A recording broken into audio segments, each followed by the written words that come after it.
Sisipi, wala na si Kristo.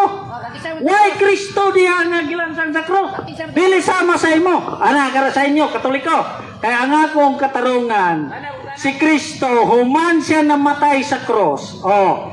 Gipangayo ang iyang patay lawas ni Jose Arimatea, gitanggal siya sa cross. Utanan niya, ang ilahang cross, wala si Kristo dito. Sa ang atong mabasa din sa Galacia 6:14, apan ipasigarbo ko lamang ang krus ni Kristo. So si San Pablo, ingon siya sa mga taga-Galacia nga ipasigarbo ko lamang ang krus ni Kristo.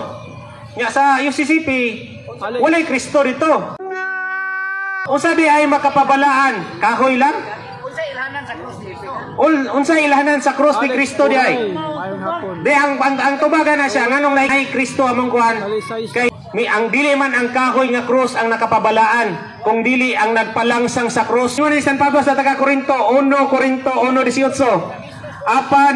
apan sa mga nangalaglag ingon luwas na nangalaglag mo lagi apan sa nangalaglag ang pagtulunan sa cross ni Kristo binuang, pero sa mga nangaluwas gahom kini sa Dios. So gahom ang cross nga naay Kristo mo nay gahom sa Dios. Ang cross nga walay Kristo binuang na nga pagtulunan. Ako ribatal na rin, ay pangutan na rin. Okay, niya, ayun yan yung istorya. Nagkatrabaho ka ron mangutana.